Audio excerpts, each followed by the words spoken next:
It's always better that we make plans. It's always better that we make plans. Yung magpaplano dun sa hindi magpaplano, mas maganda pa rin yung nagpaplano. Sabi kasi nila minsan, mas maganda yata yung hindi nagpaplano kasi natutupad. Parang mga outing yan mga lakad.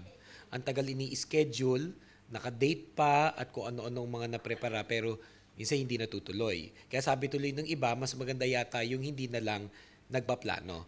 But that doesn't apply to the most important things in our lives. It's still always better that we make plans. It's always better that we make plans. I can still remember earlier when I was in my high school days, dun sa church na aking pinanggalingan, pag Pasko, kasi ayan, malapit na magpasko, ang paboritong regalo ng mga ate at kuya namin sa church, sa aming mga kabataan, yung mga nauso ng mga planner.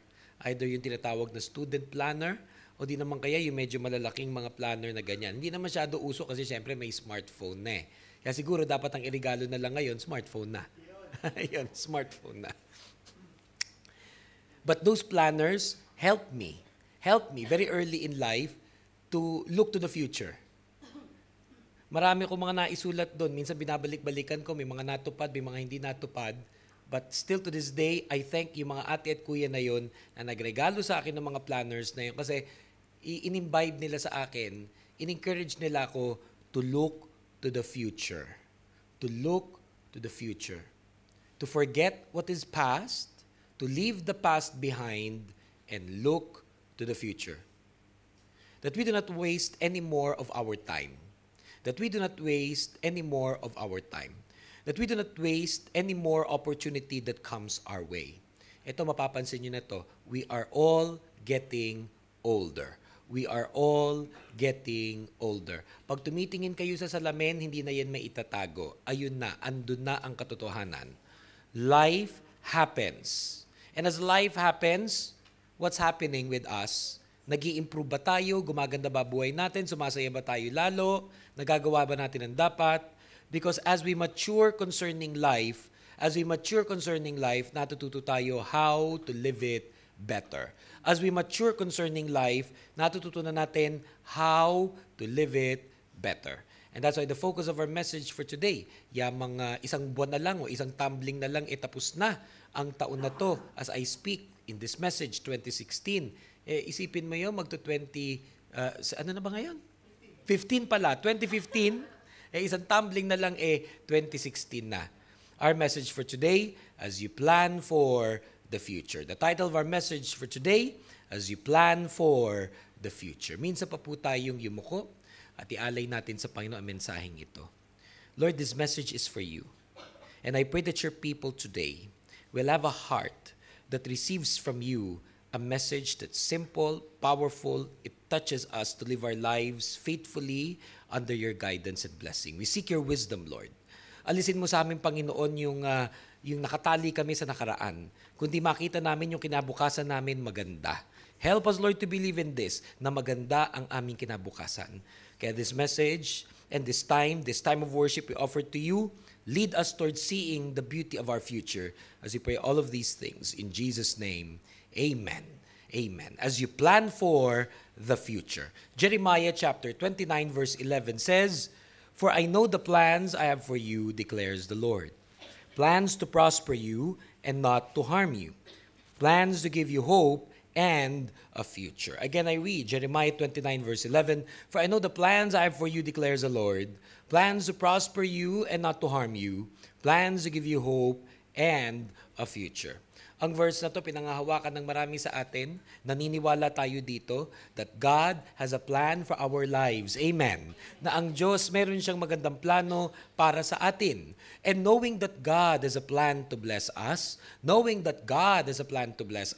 there are things that we can do as believers of Jesus when making our own plans. Kasi pag sinabi natin that God has a plan for us, it's very general. What we really mean by this is that we believe that God has a plan to bless us as people. Na ang gusto niya tayong mga anak ng Diyos, lumalakad na pinapaboran ng God, binibless ng God under His grace with victory, not in defeat. Victory and not in defeat. Na kahit pa nga minsan, we stumble every now and then, we make a mistakes here and then, we make certain errors, In fact, a lot of us dapat at this time in our lives, aware na tayo ano ba yung mga errors na nakomit natin in the past, mga maling desisyon, mga maling diskarte, mga attitudes natin na hindi maganda that led us to continually falling into those stumbling blocks. Dapat alam na natin yun eh. Halimbawa, kahit sa pag-ibig, minsan nakikita mo may pattern. Kaninong klaseng lalaki ka lagi nahuhulog? Kaninong klaseng babae lagi na in love? Bakit nauunsya may yung love life mo? Many of you right now are old enough to know the pattern. Can already see the pattern na laging, ito yung rason why it didn't work out. Ito yung rason bakit hindi nangyari ito. Maling choice, and so on. Pati na rin sa ugali natin. Ano yung mga ugali natin na lagi na lang kinaiinisan ng lahat? Magulang mo, kapatid mo, kasama mo sa trabaho, na pangasawa mo, boyfriend mo. Hindi na natin pwede ma-ignore yung trail that we have left behind. Kasi meron naman tayong naiiwang dyan, parang crumbs of our past. At pati na rin ang ating sariling pagkatao, may mga peklat na yan, spiritually and physically speaking. Mga scars of our past. Dapat as we mature, we learn from the past. But knowing this, that in spite of our past, our God has a beautiful plan for our lives. Amen. Na ang Panginoon meron diyang plano para i-bless us. Kaya pakisabi niyo sa inyong mga katabi, God wants to bless you, kapatid. Tatandaan mo yan. God wants to bless us. At dahil alam na natin yan, God wants to bless us, ito ngayon ang mga pwede natin gawin as we plan for the future. Pwede nyo itong picturean, pwede nyo ito i-note, pwede nyo i-post sa inyong mga Facebook accounts or sa Twitter. Ilang mga tips, beginning with this one. That when you're making your plans, seek the Holy Spirit for God's guidance. When you're making your plans, seek the Holy Spirit for God's guidance. John chapter 16 verse 13 says, "But when He, the Spirit of truth comes, He will guide you into all truth. He will not speak on His own. He will speak only what He hears. And He will tell you what is yet to come." Again, we read John chapter 16, verse 13. "But when He, the Spirit of truth comes, He will guide you into all truth. He will not speak on His own. He will speak only what He hears. And He will tell you what is yet to come." Pag tinanggap daw natin si Jesus bilang personal Lord and Savior, yung Holy Spirit niya nananahan sa ating buhay. At yung kanyang banal na Espiritu, pwede natin siyang tawagan, pwede natin siyang ipanalangin, lumapit, "Lord, Holy Spirit, i-guide niyo po ako." That's something that we can do. "Lord, Holy Spirit, i-guide po ninyo ako." Kaya if any one of you has an important decision that you need to make right now, you can ask the Spirit of God. "Help me, Lord. Teach me what to do. Guide me with your Spirit." Isang prayer yan na dapat makasanayan nating lahat. Meron ka bang importante desisyon na dapat gawin sa buhay? Sabihin nyo nga ito, recite this after me. "Guide me, Holy Spirit." Say it again. "Guide me, Holy Spirit." Nag-iisa ka man, may kasama ka, kayo mag-boyfriend, kayo mag-asawa, sabihin nyo to each other, ipag-pray natin yan. Bigyan tayo ng guidance ng Holy Spirit. Mapapansin mo yan, pwedeng itinulog mo sa panaginip, nangusap sa iyo ang Diyos. O di kaya pagising mo sa umaga, para bang meron na lang nangyaring kakaibang pakiramdam. You feel something different. Nagliwanag ang lahat.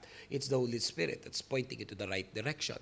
Or you go to your office, you meet certain people. Yung mga words na nababanggit nila, para bang nagkakaroon ng kakaibang meaning na sa iyo at kakaibang impact. It is the Holy Spirit working and moving in your life. Kailangan maging sensitive tayo dyan. Kailangan maging discerning tayo sa pangungusap ng banal na Espiritu sa ating buhay. Minsan pag may mga options rather. Halimbawa, ikaw itong nag-apply sa trabaho and praise the Lord. Lahat ng interview mo, puro patok. Namimili ka sa 3 o 4 na options. E di kailangan mo ang Holy Spirit to guide you. Alin ba dito? A, B, C, and D. And many people have felt this, God's conviction, God's Spirit, impressing to them, this is the right choice. Kahit pa nga sa manliligaw, lalo na kung pinalad ka, naku naman kung 4 o 5 o 7 o 10 ang nanliligaw sa iyo, edi maganda lalo na pinagpipray mo, sino kaya dito yung pinapadala ng banal na Espiritu para sa akin at sa iba pang mga bagay. What else? Study the Word for enlightenment. Study the Word of God for enlightenment. Psalm 119 verse 105 says, "Your word is a lamp to my feet and a light for my path." Your word is a lamp to my feet and a light for my path. There is a reason why God wanted us, believers, Christians, na pinag-aaralan ang Biblia. Unang-una, personal. Yung meron ka sanang sariling personal Bible, if you could still go to a Christian bookstore, kasi meron naman dito sa Middle East, buy a personal Bible. Maliit man o malaki, pero iba yung meron kang sariling Biblia. Ano pa? Sa smartphones, nada-download na yan, may mga applications. Iba't ibang versions pa ng Biblia. E di mas maganda, you have them on your smartphones. At hindi lang siya naroroon, binabasa mo siya. Binabasa mo siya. Minsan sa social media accounts, Facebook, Twitter, and the rest, meron tayong mga iba't ibang mga kaibigan na nagpo-post sa mga verses. Hindi ba minsan parang pag nabasa mo yung mga pinost nila, nagkaka-impact ito sa iyong buhay? Minsan pag nababasa mo yung mga pinopost nila, nagkaka-impact ito sa iyong buhay. Gaano karami sa inyo may ganyang patotoo? Pinost ng kaibigan mo, nagkaroon ng impact sa iyo. Nabasa mo Kaya tuloy, use this as your ministry also. Ikaw din naman, pag halimbawa merong verse ka nakita, tapos mukhang makakabless sa marami, nagka-impact sa'yo, i-post mo. It might just be life-changing for some people. Kasi pwedeng alam na nung iba, pero napapaalalahanan sila. Pwedeng alam na nung iba, pero nakalimutan lang. Alam na nung iba, pero matigas lang ang ulo. Pero once you read it again, you hear it again, you are enlightened. You are enlightened. That's what happens when people goes to our church to attend our worship services. Listen to preachings like this. Ilan naman sa mga nababanggit ko, narinig na rin, not once, but many, many times. But then hearing it now, at this right moment, and as you have prayed to the Lord, Holy Spirit, give me guidance. As you have prayed to the Lord, Holy Spirit, give me guidance. Bakit ba yung verse na to ngayon? Kakaiba ang impact sa iyong buhay. Ano nangyayari? Nagkakaroon ka na kasi ng tinatawag na kaliwanagan. Yan. Nagkakaroon ka na ng kaliwanagan. Nagliliwanag na sa iyong isipan at sa iyong puso. Yun pala ang ibig sabihin nung verse na yun. So as we pray to the Lord, as we seek the Spirit of God to guide us, when you hear the Word of God, it enlightens you. Nagliliwanag ang iyong isipan. Kaya marami rin mga mananampalataya, nakita na rin nila kung paano, halimbawa, matagal silang hindi nakaka-worship, matagal silang hindi nakakapag-Bible study, hindi na pag-aaralan ng salita ng Diyos, parang nalalayo yung loob nila sa Panginoon. Minsan may mga na-encounter ako dito, matagal na nagtatrabaho, at matagal na rin hindi nakakapag-church. Wala namang malalim na dahilan, except probably busy lang, o hindi napapatapat sa schedule nila ang mga religious activities. So they find themselves sa parang nalalayo na yung loob nila sa Diyos. There are people like this. Kaya napakahalaga yung nagwo-worship lagi. Dahil sa ating pag-worship, tayo ay nagkakaroon ng kaliwanagan. Nagkakaroon tayo ng enlightenment. Yung dapat na maling desisyon, hindi na tuloy natutuloy.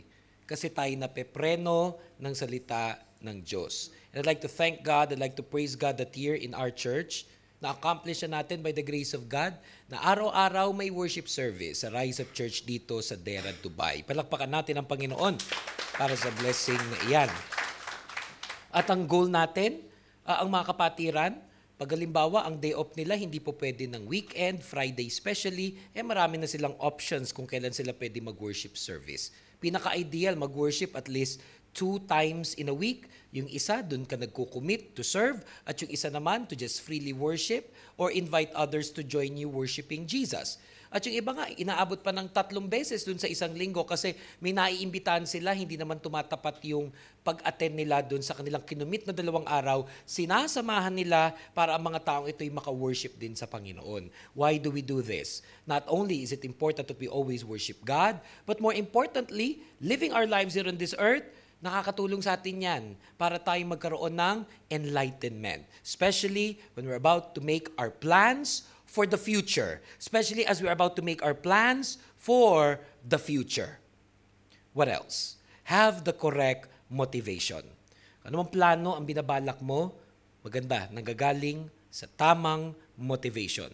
Proverbs chapter 14 verse 22 says, "Do not those who plot evil go astray, but those who plan what is good find love and faithfulness." Again, Proverbs 14 verse 22, "Do not those who plot evil go astray, but those who plan what is good find love and faithfulness."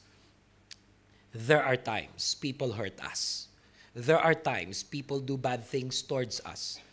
Ewan ko kung meron sa inyo, naranasan na yun na pagtaksilan. Meron sa inyo, naranasan na pagsinungalingan. Meron sa inyo, may gumawa ng hindi maganda. Ang lakas ng temptation na maghigante. Ang lakas ng temptation maghigante. At sometimes, pag puyos na tayo sa galit, nadja-justify nung galit natin at nung nagawa nila kung ano man ding maling bagay ang ating gagawin.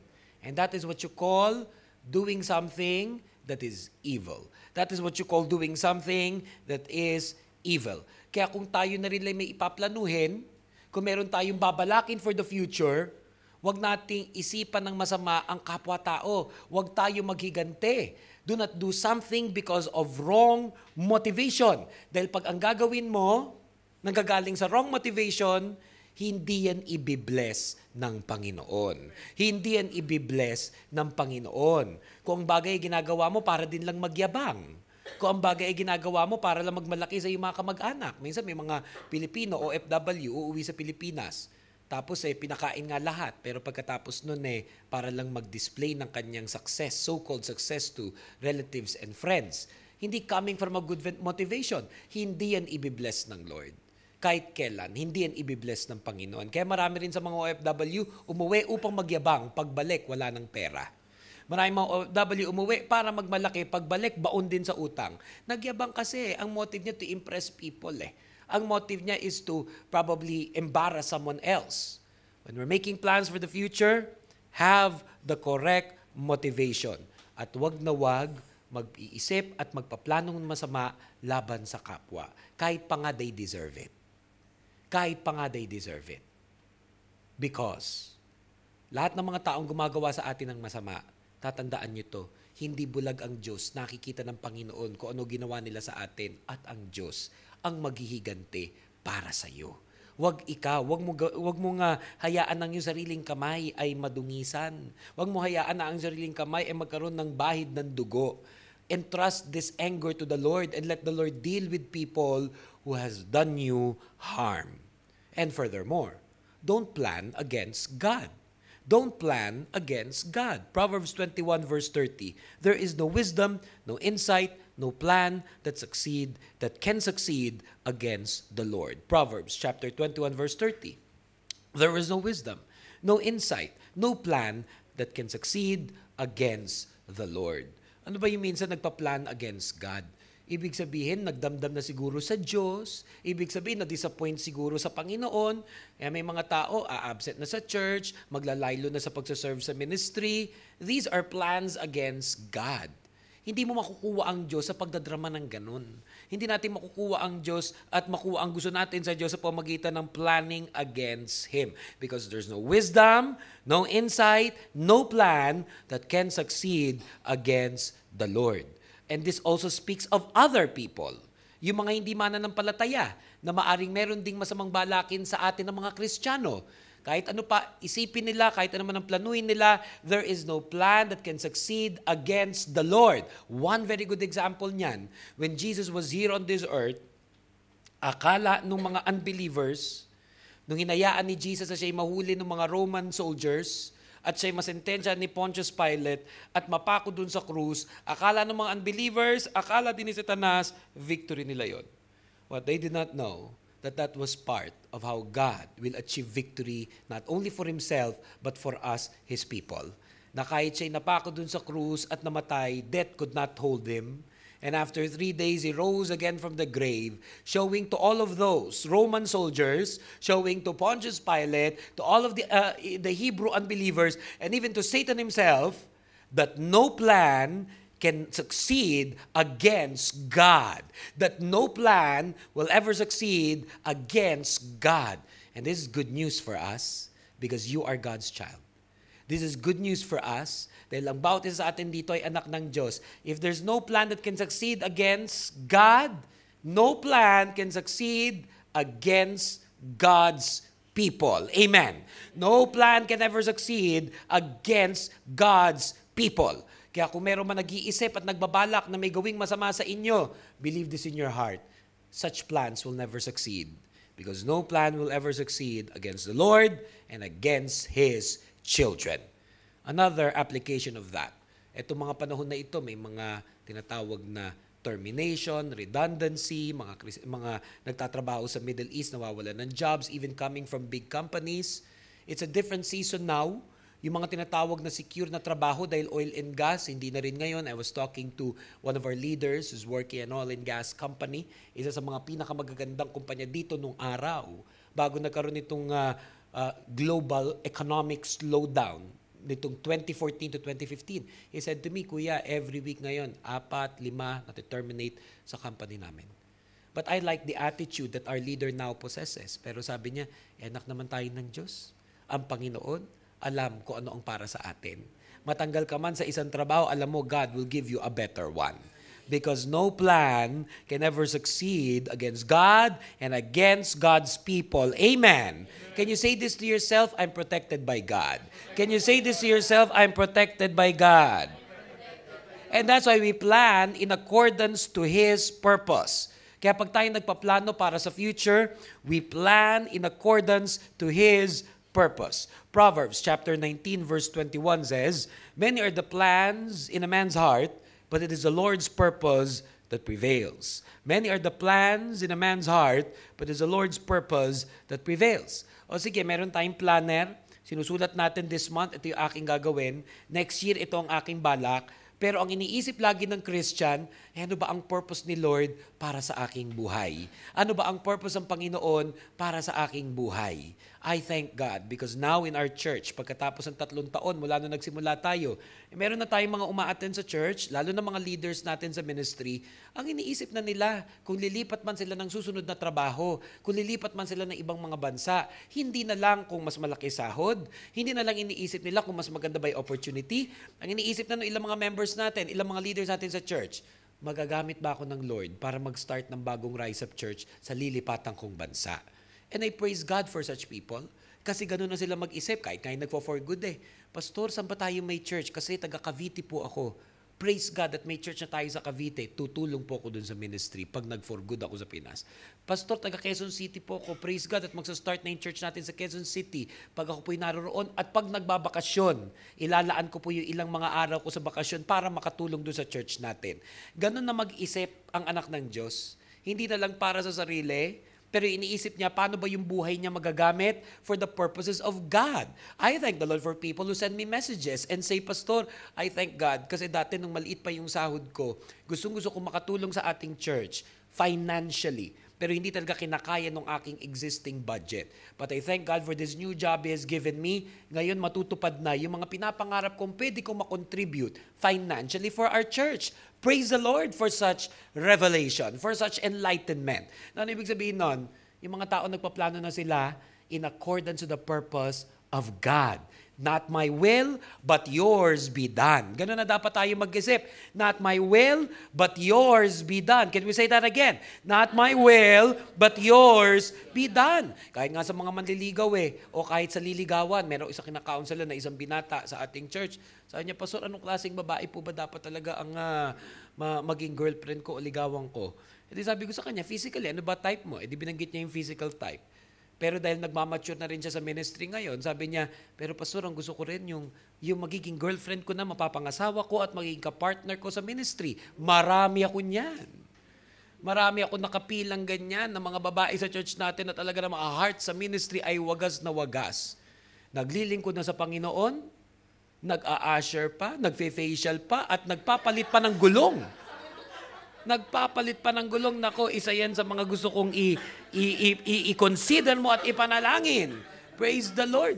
Ang dami ko kaya mga single men and women in Dubai, in Abu Dhabi, in Qatar, even in the Philippines. Sabi ko, gusto kong tapusin na yan na bago bumalik si Jesus Christ. Mag-abot-abot kayong lahat. At sabi nung kinakausap kong binata, sabi niya, praise God, sige nga, Pastor, tulungan mo po ako na mapag-pray. Kasi ang gusto na talaga niya maging kapartner ngayon, yung makakapartner niya sa ministry. Makakapartner niya sa paglilingkod sa Lord. And everybody say, Amen to that. Amen. Alam ba yung relationship na nagwo-work at yung relationship na hindi nagwo-work? At yung relationship na tumatagal at yung relationship na hindi tumatagal, kadalasan hindi lang dahil in love sila. O they're just physically compatible.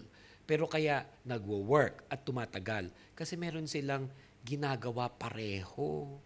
bumibilang ang taon. They're together doing something. Ito ba'y pamilya? O di sige. Ito ba'y bahay? Ito ba'y isang cause or an idea? There's something there's something that they're living for and fighting for. Something they're willing to die for as well. Pero kung ito'y puro na lang sa pag-ibig, pagmamahalan, halika-alikan, hipan-hipan ng tenga, o kagandahan ng mga katawan, alam niyo naman lahat ng yan disappears or fades away or even changes. Minsan nga, yung gusto mo sa kanya, nung una mo siyang nasilayan, nung naging boyfriend mo siya, nung naging girlfriend mo siya, you'll find yourself changing that after 3 years, 5 years, hindi mo na gusto yun. Dati gusto nyo adobo. Dati gusto mo adobong manok. Ngayon, ayaw mo na adobo. Gusto mo na sinigang. May ganyan. Kaya nung dati, pag nakikita mo siya, ang inisip mo kasi adobo siya. Okay. Kahit araw-araw, adobo. Diba? Pero nung bumilang yung 3 taon, 4 taon, he just woke up and suddenly realized, ayoko na ng adobo. Gusto ko na ng sinigang. I get people who tell me, Pastor, what do I do? I think I fell out of love. Walang ibang dahilan. Yung wala na lang siyang interest dun sa taong katabi niya. Kasi walang ibang hinangad. Walang ibang ginawa, kundi isa't isa. Hindi po pwede yun. Dapat lalo na bilang Christian, at the center of your relationship is God. Amen. As a believer, the center of your relationship is God. Dahil yun ang magiging common denominator, yung purpose niya. But tumatagal ang inyong relasyon. What else? As you plan for the future, get help from advisors. As you plan for the future, get help from advisors. Proverbs 15:22. Plans fail for lack of counsel, but with many advisors, they succeed. Proverbs 15:22. Plans fail for lack of counsel, but with many advisors, they succeed. Ano yung need mo? Maghanap ka ng expert dun sa need na yon. Kaya kung halimbawa, may sakit ka, halimbawa ubo, sipon, sakit ng ulo, punta ka sa doktor. Mga doktor nga, may specialista pa yan Pero minsan, meron tayong mga kasama sa bahay, mga nag-doktor-doktoran, mga nag-alburyuhan. Ito, inumin mo to. Kung ano naman pinag-iinom mo, kaya lumala tuloy yung karamdaman. May mga medical degree ba yung mga yan? Wala naman. Ang gagaling magpapayo. Kung ano yung sitwasyon mo, maghanap ka ng professional na yun ang linya niya. Halimbawa, kailangan mo ng pagbunot ng ipin. Pumunta ka sa dentista. Pag kailangan mo halimbawa ng facial, pumunta ka sa Salon de Marie, ganyan. Diba? Pag halimbawa kailangan mo ng pagluluto, pumunta ka sa ganitong mahusay magluto. Find people who are good at what they're good at and get their help and get their advice. Alamin mo kung hindi siya mahusay sa bagay na to, kung siya kausapin mo. Kausapin mo yung taong mahusay kung saan ka may pangangailangan. At higit doon, submit to the wisdom of godly men. Submit to the wisdom of godly men. Amos chapter 3 verse 7. Surely the sovereign Lord does nothing without revealing His plan to His servants, the prophets. Surely the sovereign Lord does nothing without revealing His plan to His servants, the prophets. In our time, yan yung ating pastor, yan yung ating mga elders or deacons or Bible study teachers or preachers. Pag may pagkakataon, set appointments with them and seek their counsel para tayo na pagpipray at nagagabayan sa mga mahalagang desisyon natin sa buhay. Ito, ilang beses sa 3 taon ng ating church, may mga kasama tayo sa church, minsan mga naging leader ko pa, alam nila yon, kaya pumalpak yung mga pinagpapasok nila. Ito may negosyo, ito may love life, ito may minsan pag-alis sa bansang ito because they failed to consult their spiritual leader. They failed to consult their spiritual leader. Many times na yan. May mga magkakasama dito, sinabihan ko na, wag agad-agad magsama-sama para bumuo ng isang business entity. Lalo na kung magkakasama lahat sa church. Kasi may kakaibang dynamics yun. Nag-upisa relasyon nyo magkakapatid sa Panginoon, mamaya nasira. Dahil hindi kayo nagkasundo sa accounting, hindi kayo nagkasundo sa mga bentana at kung ano-ano pa. At higit sa lahat, hindi humingi ng basbas at panalangin sa kanyang pastor. Kaya hindi pinagpala yung kanilang negosyo. Ganun din pagdating sa love life. Tira ng tira kung sino-sino. Ito pwede, naglalakad naman ito. Ito may naka-blouse naman to Kung sino-sino na lang pinaghahagilap. Kaya tuloy ang mga tao nagkasira-sira, nagkawasak-wasak kasi hindi ipinapanalangin ang relasyon. Nananahimik, umuupo, nagsisimba, naglilingkod, ginulo mo buhay. Hindi mo man lang imingi ng payo, ipinanalangin, Pastor, okay lang po bang ligawan ko si ganito? Sa tingin niyo po ba'y maganda pa? Dahil makakatulong yun kasi pwede agad-agad pa masabi na sa'yo, not a good idea. Pwede agad-agad masabi sa'yo, are you really that sure? Pwede agad-agad masabi sa'yo, did you consider the cost? Pero yung bira ka ng bira, tira ka ng tira, hindi mo kinukonsoy spiritual leaders that God has given you, resulted in many of our people, not just in our church, but in many other churches, yung endeavor nila hindi pinagpala ng Panginoon. Kaya ngayon, when people come to me and ask me for advice, I consider it as a privilege, a humble privilege, an opportunity for me to be a blessing in that person's life because that is God's will. Because that is God's will. Amen. Let the Lord determine your steps. Let the Lord determine your steps. Proverbs 16 verse 9. In his heart, a man plans his course, but the Lord determines his steps. In his heart, a man plans his course, but the Lord determines his steps. Meron pa rin naman free will eh.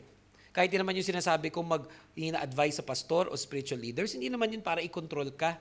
Pero at least alam mo may gumagabay sa iyo, may nananalangin para sa iyo, may tumutulong para sa iyo. And then ikaw, with the free will God has given you, you plan certain things, you desire certain things, but you know that at the end of the day, pinagkakatiwala mo lahat sa Panginoon, binibigay mo sa Kanya ang iyong mga desires, at kung just in case iparamdam sa iyo ni Lord na dapat kumambyo ka, you are humble enough to obey the Lord. Hindi mo ipipilit dahil gusto mo lang. But your heart is open to receiving instruction that comes from God. Let the Lord determine your steps. Kasi minsan, ang ganda ng idea. Ang ganda ng gustong patunguhan. Pero yung pamamaraan, mali. Yung pamamaraan, hindi righteous. Yung pamamaraan, hindi ibibless ng God. Yung pamamaraan, ikinahihiya mo, hindi mo nga pwede ikwento sa ibang mga tao. Tingin mo sa Lord, Lord, you know my heart. Lord, you know my desire. Please help me determine my steps. Determine my steps. How many of you here would like to receive blessing that comes from God? Amen. Gaano karami sa atin dito gusto maging successful? Yun yung word, successful. Pakitaas ang kamay. Amen. Then make this your prayer. Lord, determine my steps toward success. Lord, determine my steps toward success. Not my will, but yours be done. Trust Him for your needs. Na habang nagpaplano ka for your future, may stumbling block, may mga hindrances, may mga pag-aantay na kailangan mangyari. Minsan naiinip ka na rin. But as you know that you've dedicated yourself, your plans to the Lord, habang may aberya, learn to trust in Him for your needs. Proverbs 16 verse 1, to man belong the plans of the heart, but from the Lord comes the reply of the tongue.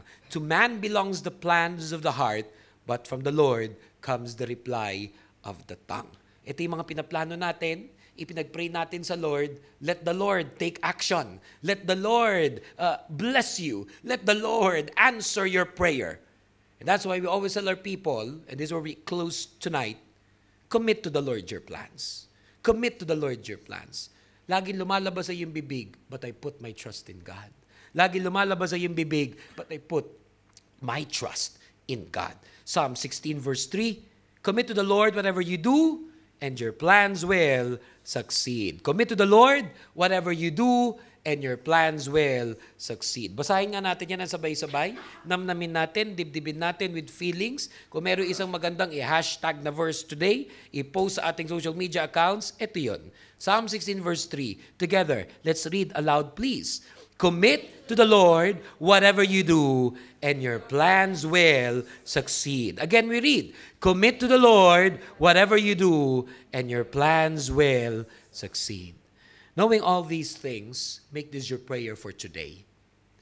My future is in your hands.